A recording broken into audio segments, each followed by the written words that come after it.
स्वागत है ब्रेक के बाद डीडी न्यूज पर। आप देख रहे हैं इस वक्त, और जैसा कि ब्रेक पर जाने से पहले हमने आपको बताया था कि आज हम अब करने वाले हैं खास चर्चा। और ये खास चर्चा होगी कि उत्तर प्रदेश में जो 10 सीटों के लिए उपचुनाव होने हैं उसमें सभी के सामने चुनौती है। बीजेपी के सामने अलग चुनौती कि अपनी सीटों को बढ़ाएं, और जो लोकसभा चुनाव में एक डेंट लगा था उससे बाहर निकल कर दिखाएं। सपा के सामने चुनौती कि 5 सीटें उनकी थी वो वापस पाएं। कांग्रेस अलग चुनौती पेश कर रही है 5 सीटों का दावा करके। तो इसी पर आज खास चर्चा हुई। तो उत्तर प्रदेश उपचुनाव में क्या कांग्रेस दिखाएगी अपनी ताकत?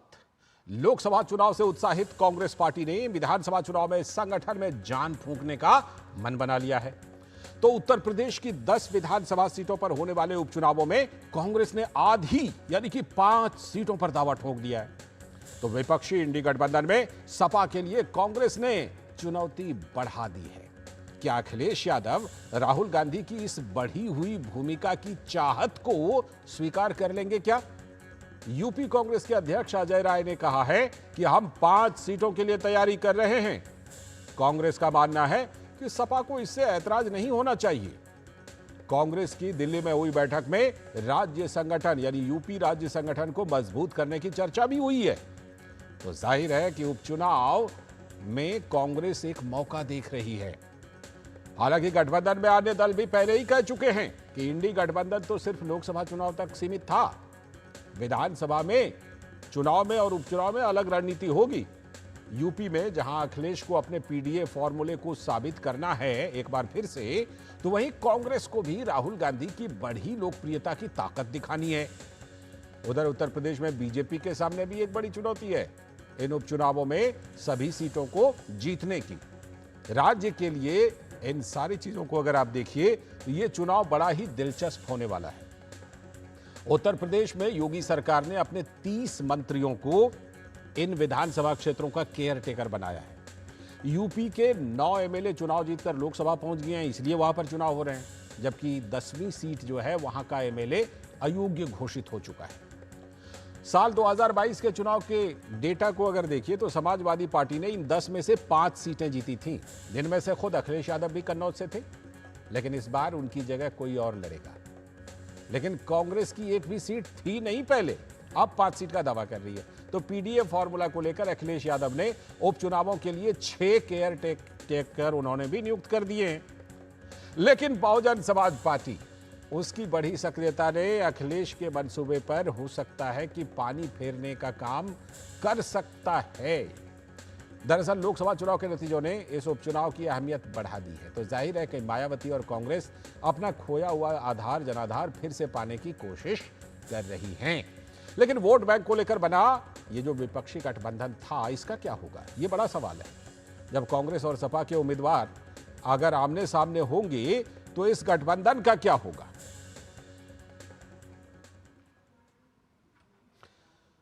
तो इसी पर चर्चा करने के लिए आज जो है खास तौर पर चर्चा करने के लिए हमारे साथ खास मेहमान जुड़ रहे हैं। जैसा कि हमने बताया था कि हमारे साथ स्टूडियो में तो हमारे सलाहकार संपादक विनोद मिश्र जी जुड़े हुए हैं ही, और साथ में हमारे साथ अनिला सिंह जी जो भारतीय जनता पार्टी की प्रवक्ता। बहुत बहुत स्वागत मैम।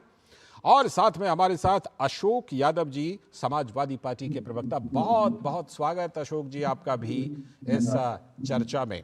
मैं चर्चा को विस्तार विनोद जी के जरिए देता हूं। विनोद जी, सबकी अपनी अपनी चुनौती, बीजेपी की अपनी चुनौती कि भाई जो डेंट लगा है उससे जरा पार पा लें, मौका है 10 सीटों पर उपचुनाव का।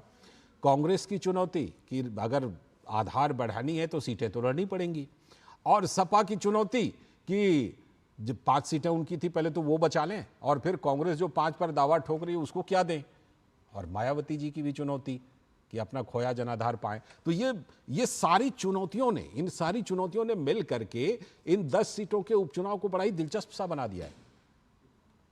लाल जी, मैं आपकी रिपोर्ट से ही आता हूं कि ये सच में आपने जो कही और आपकी जो रिपोर्ट है वो सबके लिए चुनौती है, और सबको इसमें अपने को साबित करना है। क्योंकि इसमें साबित करने की बात इसलिए है कि सबसे इंपॉर्टेंट चीज है कि अभी भी कांग्रेस और सपा में ये तय नहीं हुआ है कि ये इतनी बड़ी जो जीत है लोकसभा में वो किसके क्रेडिट है। सपा के लोग कहते हैं कि ये अखिलेश यादव का क्रेडिट है कि उनका पीडीए फॉर्मूला जो है वो हिट किया है। कांग्रेस के लोग कहते हैं कि राहुल गांधी की ये बड़ी लोकप्रियता है जिसको एक्सेप्टेंस का वहां यूपी में मिला है। तो इसी पे जब कल का कांग्रेस की यहाँ बड़ी बैठक थी दिल्ली में, सारे राज्य के अध्यक्ष जो इंटरिम जो बने हुए हैं कांग्रेस के, वो सारे अध्यक्ष के साथ में महासचिवों की मीटिंग थी। उस मीटिंग में उनको ये लग रहा है कि शायद देश ने उनको एक बड़ा मौका दिया है विपक्ष में और एलओपी बनने के बाद राहुल गांधी को, कि राहुल गांधी की जो शख्सियत बढ़ी है उसका आजमाइश भी वो यूपी के इस बाई इलेक्शन में करना चाहते हैं। क्योंकि आपने देखा कि रायबरेली और अमेठी सीट जीतने के बाद गांधी परिवार को लेके एक बात जो कांग्रेस के वहां संगठन के लोग हैं ये कहने लगे हैं कि शायद गांधी परिवार का एक एक्सेप्टेंस बढ़ा है जी। और इसको लेके जब सपा के तरफ से ये मीटिंग में ये लोगों के साथ में ये बात होने लगी है कि कांग्रेस को 5 सीटें चाहिए, तो सीधे सीधे कांग्रेस के तरफ से ये है कि हमारा संगठन को भी हमें खड़ा करना है, तो इस बाई इलेक्शन में हमें अपने संगठन को उसमें जिंदा करना होगा।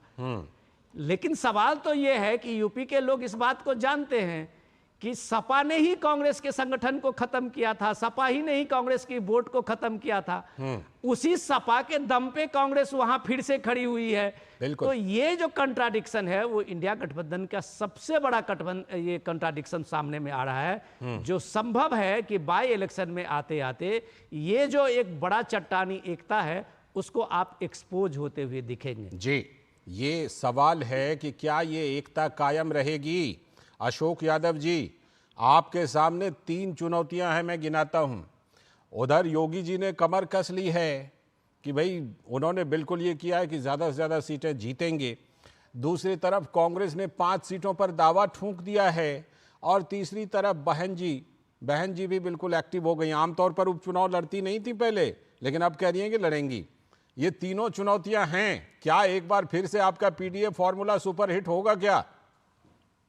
देखिए, आपने तीनों सवाल किए। अब पहला सवाल जो आपने कहा कि माननीय योगी जी ने कमर कस लिया है, बिल्कुल सही बात है। उन्होंने कमर इस तरह से कसा है कि कोई भी अधिकारी, इन जो 10 उपचुनाव होने वाले हैं, इन जिलों में यादव और मुस्लिम नहीं होना चाहिए। ये दैनिक भास्कर में खबर छपी आज। अच्छा, तो एक खबर, बहुत बड़ी खबर है कि अगर मुख्यमंत्री स्तर तक या शासन अगर इस तरह का काम करे कि जाति देखकर अधिकारियों को फील्ड में पोस्टिंग हटा दे कि फला यादव जाति के अधिकारी को फील्ड में नहीं रहना, मुस्लिम जाति के अधिकारी को फील्ड में नहीं रहना, तो मुझे लगता है कि इस तरह की गुंडागर्दी प्रशासनिक गुंडागर्दी ही कही जाएगी। दूसरी बात आपने कहा बहन जी को लेकर के कि उपचुनाव अमूमन नहीं लड़ती हैं, लेकिन इस बार लड़ रही हैं। तो आपको मैं पहले उपचुनाव में ले जाऊंगा। जो 2 लोकसभा का उपचुनाव था, एक आजमगढ़ का, एक वहां का रामपुर का।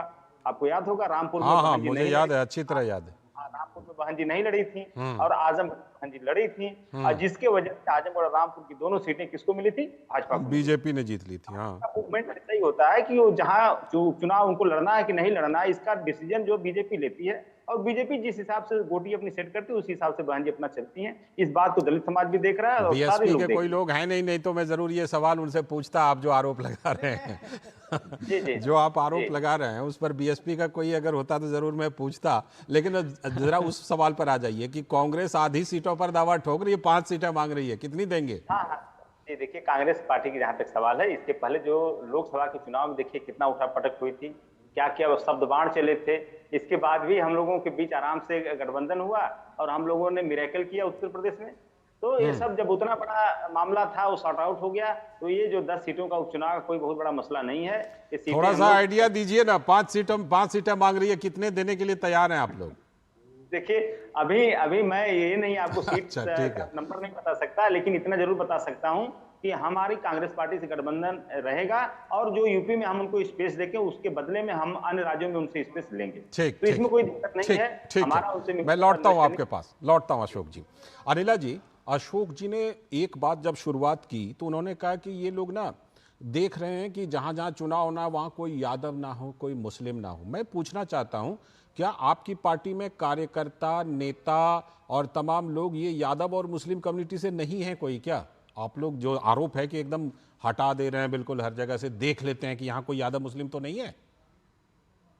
मेरी सबको राम राम। और मुझे बिल्कुल भी ताज्जुब नहीं हुआ जब समाजवादी पार्टी के प्रवक्ता बंधु अशोक जी ने कहा, सफेद झूठ कहा, भारतीय जनता पार्टी में मुस्लिम नेता नहीं है, भारतीय जनता पार्टी में यादव नेता नहीं है। मुझे लगता है, मुझे मालूम नहीं है कि कितना एक्सपीरियंस है इनको उत्तर प्रदेश की राजनीति का, परंतु मैं एक ही बात कहूंगी कि जाकर आप फिर से भारतीय जनता पार्टी चाहे वो केंद्र में हो, चाहे उत्तर प्रदेश में हो, या अलग मुझे हंसी भी आ रही है इनकी बात पे, अलग राज्यों में है, तो बताएं क्या मुख्यमंत्री नहीं है, कैबिनेट मिनिस्टर नहीं है, किस प्रकार की बातें आप लोग करते हैं। आप लोग कहते हैं कि ट्रांसफर पोस्टिंग में ये लोग भेदभाव करते हैं। अरे गाजीपुर का जो पूरे जिले का कप्तान है, वो किस धर्म से आ रहे हैं पता है आपको? लिस्ट लेकर बैठी हूँ, बताऊं कि कहाँ यादव पोस्टेड है और कहाँ मुसलमान पोस्टेड है। थोड़ी इतनी हल्की बात नहीं करनी चाहिए, है ना। एक आप डीडी जैसे नेशनल चैनल पर हैं और आप इतनी हल्की बात कर रहे हैं। मोबाइल में कुछ लिस्ट दिखा रहे हैं अशोक जी। हाँ अशोक जी मोबाइल में कुछ लिस्ट दिखा, अच्छा वो खबर जिनका हवाला उन्होंने दिया था ना, वो वाली खबर दिखा रहे हैं। ठीक है, देख लिया अशोक जी। और दूसरी बात ये है, बेहद स्पष्ट शब्दों में हर भारतीय जनता पार्टी का कार्यकर्ता, चाहे वो किसी भी पद पर बैठा हो या ना हो, हम बेहद स्पष्ट हैं। ये वो राजनीतिक दल है, कांग्रेस से लेकर समाजवादी पार्टी तक, कि ये तुष्टीकरण की राजनीति करते हैं, और तुष्टीकरण की राजनीति करने में जो हिंदू है उसको हमेशा इन लोगों ने प्रताड़ित किया, टेकन फॉर ग्रांटेड लिया। भारतीय जनता पार्टी की सरकार स्पष्ट है, स्पष्ट है कि हम कोई भेदभाव नहीं करते हैं, परंतु किसी को खुश करने के लिए हम हिंदुओं को नीचा नहीं करते। 10 सीटों। अभी मैं सुन रही थी अशोक जी कह रहे थे कि हमारा गठबंधन रहेगा कांग्रेस के साथ। हाँ, वो उन्होंने दावा किया। कांग्रेस का गठबंधन आपके साथ रहेगा कि नहीं रहेगा, ये देखने वाला विषय। ठीक है। और लेकिन आपके सामने भी चुनौती तो है 10 सीटों के उपचुनाव पर। मैं आता हूं आपके पास लौट करके। विनोद जी, आपने दोनों प्रवक्ताओं की बात सुनी। अशोक जी ने ये दावा तो किया कि नहीं हमारी, देखिए पिछली बार भी क्या क्या नहीं बोल दिया था, हैं? अखिलेश यादव को कांग्रेस ने बोल दिया था, अजय राय ने, और अखिलेश जी ने कांग्रेस के लिए बोल दिया था, लेकिन फिर भी हम लड़े तो सही, इतनी ज़्यादा करने के बाद भी हाथ मिला के लड़े, वैसे ही इकट्ठे रहेंगे। आपको लगता है कोई फॉर्मूला निकल जाएगा, जिस तरह 5 सीटों का दावा, जिस तरह दोनों की महत्वाकांक्षा है? मैं तो पहले अशोक जी को याद दिलाना चाहूँगा कि अशोक जी, सपा के लोग अगर नेता अगर जाति को लेके और धर्म को लेके पोस्टिंग और ये बात कर रहे हो, शायद उनको शोभा नहीं देता। हम लोग भी यूपी को परसों से देखते रहे हैं और सपा के राज में हम देखते रहे हैं, और उस चीज को 80% थाने से लेके और वो पंचम तल जो आपका है वहां तक कैसे खास जातियों का, ये सब कहने की बात नहीं है अशोक जी, ये सब लोगों ने देखा है। आपका पीएससी का रिजल्ट होता था तो 76 में 56 कैसे होता था, सबने देखा है। इन सब चीजों को ज्यादा जोर देने की जरूरत नहीं है। इंपॉर्टेंट ये है कि आज विभाजन विभीषिका दिवस है, और योगी आदित्यनाथ आज लखनऊ के एक प्रोग्राम में ये कहते हुए एक तरह से उन्होंने जो ये सो कॉल्ड सेकुलरिज्म है उसको एक तरह से चुनौती दी है, कि उन्होंने कहा है कि बांग्लादेश में जिस तरह से 1 करोड़ से ज्यादा वहां हिंदू प्रताड़ित हैं, सड़क पे हैं, और वहां अपनी हक के, अपने अस्तित्व की लड़ाई लड़ रहे हैं, क्या सपा, क्या दूसरी पार्टियां, कांग्रेस, किसी ने अभी तक उनके समर्थन में, उनकी आवाज में मुंह खोला है? नहीं खोला है। ये इसलिए नहीं खोला है कि उनको लगता है कि हौसे हिंदू कहते ही उनका सेकुलर वोट जो है वो कहीं इधर से उधर ना हो जाए, खिसक जाएगा। क्या राहुल गांधी जो लगातार जो कभी भी प्रियंका गांधी हर घटनाओं पे अपनी एक बड़ी कमेंट देते हुए जुडिशियल इंक्वायरी की मांग करते थे महिला उत्पीड़न पे, बंगाल में इतना बड़ा ये हुआ है, एक लेडी डॉक्टर के साथ, एक देश की एक प्रतिभा के साथ, इतना निर्भया 2 आप कहें उसको, कि इतना विभत्स हुआ है। क्या सपा को, क्या राहुल गांधी को, किसी को आपने देखा है उस पर बात करते हुए? अयोध्या और कन्नौज भी जोड़ लीजिए। अयोध्या और कन्नौज पे देखिए, क्या प्रियंका गांधी का आप एक मासूम नाबालिग लड़की के बारे में आपने देखा है कि उसके न्याय के लिए उनका एक कोई ट्वीट आया है? तो ये कॉम्बिनेशन जो है, ये कॉम्बिनेशन इनका इंडिया गठबंधन का सो कॉल्ड सेकुलर बताता है अपने को। ये चीजें ऐसा नहीं है कि लोग नहीं जान रहे हैं कि आपकी मजबूरी क्या है। आपकी मजबूरी है यूपी के 20-22% वोट, ठीक है, वो वोट बैंक जो है वो किसी तरह से वोट बैंक हमारा बटे नहीं, इसके लिए ये इंडिया गठबंधन है। इसलिए सपा की और कांग्रेस की मजबूरी है। बता, कांग्रेस के लोग तो जानते हैं कि सपा ने ही उनकी सारी वोट खाई है, तो उनका अलायंस कैसा? वो तो सिर्फ एक कंप्रोमाइज है कि उनका वोट जो वोट बैंक है उसमें कहीं तरह से डेंट ना हो जाए, और सामने में बीजेपी खड़ी है, ये भी बात है। अशोक जी, ये जो 2 मुद्दों का खास तौर पर विनोद जी ने जिक्र किया, एक तो देखिए अयोध्या रेप मामला हो या फिर कन्नौज रेप मामला हो या कोलकाता में महिला डॉक्टर का रेप और मर्डर हो, इस पर जो सपा और कांग्रेस, मैं इन्हीं दो पार्टियों के फिलहाल जिक्र कर रहा हूँ, ये जो रुख ले रही है, ये इसका क्या उपचुनावों में आपको असर पड़ सकता है? और दूसरी बात ये भी कि अभी बांग्लादेश में हिंदुओं पर हमले बड़ी चर्चा में हैं और उस पर आप लोगों ने जितनी सी प्रतिक्रिया दी है और जैसी प्रतिक्रिया दी है, क्या आपको लगता है कि ये भी उपचुनावों में बीजेपी इसको मुद्दा बनाएगी आपके खिलाफ और आपको इसका हो सकता है कि इसका असर देखना पड़े आपको? देखिए, विनोद जी ने कई सवाल किए, आपने भी उसी सवालों में से 2-3 सवाल किए। सबसे पहले विनोद जी ने कहा कि सपा सरकार में 76 में से 56 एक जाति विशेष के आया, क्यों कहिए यादव समाज। तो इसका इसी तरह का सवाल कुछ माननीय मुख्यमंत्री जी ने नेता विपक्ष उस समय के अखिलेश यादव जी से किया था कि 46 में से 76 को उन्होंने गलती 46 बोल दिया था कि 76 में से 56 सीएम एक जाति विशेष के हो गए। तो उसी समय एलओपी जो राष्ट्रीय अध्यक्ष हमारे अखिलेश यादव जी ने उनको चैलेंज किया था, अगर आपके वो सूची हो तो सूची को टेबल कर दीजिए। मुख्यमंत्री टॉप क्लास के सरकार के सबसे ऊपरी पावदान पर बैठे हुए व्यक्ति होता है, उस व्यक्ति ने आज वो सूची टेबल नहीं कर पाया और एक फाल्स नैरेटिव चलाया जा रहा है, एक फाल्स नैरेटिव चलाया जा रहा है। मैं आपके चैनल के माध्यम से अभी आप एक अखबार की रिपोर्ट का हवाला दे रहे थे अशोक जी, अभी अखबार की एक रिपोर्ट को आप दिखा रहे थे और उसी के दम पर आप सारी बातें कर रहे थे। बिल्कुल अर्चन जी, तो कह रहा हूं कि कोई रिपोर्ट दे दें, कोई रिपोर्ट आप गूगल करके दिखा दे मुझे कि इस रिपोर्ट के आधार पर मुख्यमंत्री जी बोल रहे थे, मैं मान लूंगा। अच्छा, दूसरी बात इन्होंने इसको लेकर के कहा, अब उस पर आ जाइए कि ये दो चीजें जो हैं, एक तो रेप और मर्डर पर आप लोग जो प्रतिक्रिया दे रहे हैं, जैसी भी दे रहे हैं, और जो हिंदुओं पर हमले हैं, ये तो बीजेपी उठाएगी आने वाले उपचुनाव में, कैसे काउंटर कीजिएगा? जी, रेप वाला जो मुद्दा है, चाहे अयोध्या की बात हो चाहे कन्नौज की बात है, हाँ, उसमें तो आपके नेताओं के नाम हैं।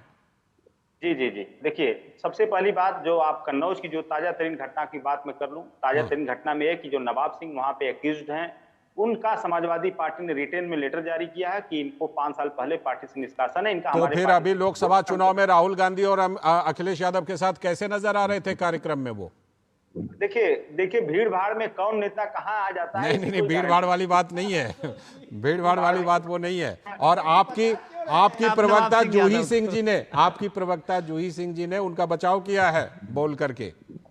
देखिए जूही सिंह ने भी यही बात कहा कि उसकी निष्पक्षता से जांच हो, पता चले उसमें एक्यूज्ड है। और जो पीड़िता की बुआ जी का भी जो स्टेटमेंट तमाम जो बदल रहा है, और उसमें एक बयान ये भी है कि भारतीय जनता पार्टी जिला अध्यक्ष उनको बचाने गए थाने पे। ये सारी बातें अगर लबोलुबाव यह है कि वो संदेहास्पद मामला है और अब तरफ से उस पीड़िता के प्रति संवेदना, हर चीज देखिए अशोक जी, आप अयोध्या वाले को संदेहास्पद बना दिए कि केस वेस बाद में दर्ज होगा, पहले डीएनए, है ना। मायावती जी ने आपको जवाब दिया, कहा कि अपने समय में कितने डीएनए करा करके केस दर्ज करते थे, है ना। ठीक उसी तरह आप कन्नौज वाले को भी संदेहास्पद बना रहे हैं, ऐसे होगा क्या? ये मुद्दा तो फिर बनेगा। मैं आपको 10 सेकंड में समझा दूं। जो अयोध्या का जो बहन जी ने कहा कि अपने समय में आपने कितने डीएनए कराए, आपको याद होगा योगी सरकार में अभी कुछ साल पहले एक बिल लाया गया था जिसमें 7 साल से ऊपर की सजा अगर इस तरह की महिला अपराध से जुड़ी हुई होती है तो उसमें डीएनए टेस्ट मैंडेटरी कराया गया था। ये रूल तो ट्रायल के दौरान होगा ना, वो तो ट्रायल के दौरान होगा ना, ट्रायल के दौरान होगा। तो उसी रूलिंग का हवाला देके हमारे राष्ट्रीय अध्यक्ष जी ने कहा कि इसका हो जाए। अब जरा हिंदुओं वाले मामले पर आ जाइए, क्योंकि बीजेपी उसको मुद्दा बनाएगी। मुझे लग रहा है कि उपचुनावों में बीजेपी जोर शोर से उसको मुद्दा बनाने वाली है।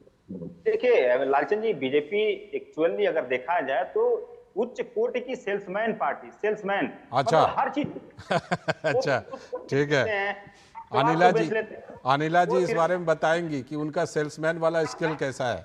देखिए वो नाम को बेचते हैं, माँ गंगा के नाम को बेचते हैं, और तमाम हमारे जो महापुरुष रहे हैं, चाहे सरदार पटेल जी को बेचते हैं, चाहे सुभाष चंद्र बोस जी को बेचते हैं, लेकिन विचारधारा किसी की नहीं मानते हैं। बेच सब विचारधारा किसी की नहीं मानते। ठीक है, अनिला जी का काउंटर। अनिला जी आपको कह रहे हैं कि भाई आप हर मुद्दे को सेल्समैन की तरह अच्छी तरह से बेच लेते हैं और वो बिक भी जाता है। इस बार भी उपचुनाव में मुझे लगता है ये दोनों मुद्दे तो बीजेपी बड़े जोर शोर से उठाने वाली है, रेप मर्डर वाला और साथ में जो हिंदुओं पर हमले पर चुप्पी है। लालचंद जी, इस राष्ट्र में क्या, इस पूरे विश्व में किसी की औकात नहीं है कि वो सुभाष चंद्र बोस जी को बेच दे, महात्मा गांधी जी को बेच दे, वल्लभ भाई पटेल जी को बेच दे। हाँ, इतनी ये जो महान व्यक्तित्व हैं जिनका इतना बड़ा योगदान रहा है, इतने महान व्यक्तित्व जिन लोगों ने अपनी जान को न्यौछावर कर दिया है, इस धरती पे किसी की औकात नहीं है कि उनको बेच पाए। ये भाषा है समाजवादी पार्टी की, ऐसी पार्टी जो कि आतंकवादियों के लिए मुकदमे लड़ती है। उनको तो लगेगा ही ना कि ये व्यक्तित्व जिनको हम भगवान समझते हैं उनको हम बेचते हैं। क्या मतलब है इस चीज का? यही मानसिकता है इन जैसे राजनीतिक दलों की, तभी इनके अंदर दूर दूर तक राष्ट्रवादिता नहीं होती। तभी राहुल गांधी जाकर विदेशों में कहते हैं India is not a nation. आप जब भारत को नेशन ही नहीं मानोगे तो आप नेशनलिस्ट कैसे हो सकते हो? ये लोग नेशनलिस्ट हैं ही नहीं। और हिंदुओं की बात, और ये साहब बैठे हुए बता दें, भारतीय जनता पार्टी के बारे में तो जरूर 2-4 बात कर रहे थे। इनकी पार्टी का एक भी राष्ट्रीय अध्यक्ष जो है एक जाति और एक परिवार के अलावा कभी कोई हुआ है? चाहे वो प्रदेश की बात कर लूं और चाहे मैं राष्ट्र की बात कर लूं, मुसलमानों को आप लोग इस्तेमाल करते हैं। और कैसे? अतीक के साथ खड़े हो जाएंगे, मुख्तार के साथ खड़े हो जाएंगे, हाँ, कभी तारिक महमूद के साथ खड़े हो जाएंगे। जरा इस पर जवाब दे दीजिए। आप इस्तेमाल करते हैं, दंगे आप मुजफ्फरनगर में कराते हैं, और मुजफ्फरनगर के दंगे, इस बात पर जवाब आप दीजिए। जो लोग हैं परेशान है तो वहां पे सफाई पे ठुमके लग रहे होते हैं कलाकारों। अब इस पर जवाब दे दीजिए कि 10 सीटों पर उपचुनाव होना है, आपके सामने भी तो बड़ी चुनौती है कि आप भी ज्यादा से ज्यादा सीटें जीत करके दिखाइए ताकि लोकसभा चुनाव के नतीजे जो थे और जो उससे एक माहौल बना था उसमें आपके लिए सुधार हो। 10 on 10 भारतीय जनता पार्टी, आपको इनकी लग रहा? असलियत उत्तर प्रदेश की जनता ने देख ली। 4 सीटें जीते नहीं कि अयोध्या हो जा रहा है। ठीक है, अशोक जी देखिए हंस रहे हैं और कुछ छोटा सा काउंटर भी करना चाह रहे हैं। अशोक जी कर दीजिए छोटा काउंटर। ज्यादा कुछ नहीं बोलूंगा, बहन जी को बस यही कहूंगा, जैसे जो अब की बार 400 पार तो मुझे वाकई में दुख हो रहा है, वाकई में दुख हो रहा है। यहाँ पर हम देख रहे हैं कि 4 सीटों को जीतने की वजह से कैसे हौसले बुलंद हो रहे हैं। ठीक है। मुझे विनोद जी से एक छोटा सा कमेंट। विनोद जी अभी दोनों प्रवक्ताओं की बात सुन करके ये लग तो रहा है कि बड़ा ही हॉट रहने वाला ये 10 सीटों का उपचुनाव और उसका नतीजा भी।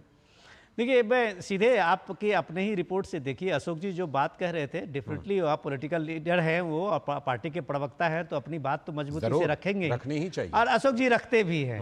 हम लोगों के प्रोग्राम में जुड़ते हैं, अशोक जी बहुत मजबूती से अपनी बात रखते हैं। बिल्कुल।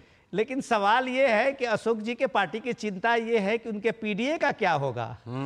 अब ये पीडीए जो है, तब से अगर परेशानी करने का जो होने का जो सबसे बड़ा सबब है जी, कि अगर वो पीडीए में जो अल्पसंख्यक है, अगर वो राहुल गांधी अपनी मजबूती दिखाने के कारण उस अल्पसंख्यक में सेंध कर दिए तो फिर एक नुकसान है। ठीक है। उस डी में अगर मायावती खुल के आ गई उपचुनाव में तो उनका डी कहाँ रहेगा, तब वो एक परेशानी है। और पी जो है उनका डी वो लेकर के निकल जाएंगी शायद। डी वो लेके निकल ठीक है, बहरहाल बड़ा ही दिलचस्प होने वाला है। चलिए, समय की कमी है फिलहाल। बहुत बहुत शुक्रिया विनोद जी जुड़ने के लिए, और अशोक जी आपका, और अनिला मैम आपका भी जुड़ने के लिए बहुत बहुत शुक्रिया इस चर्चा में।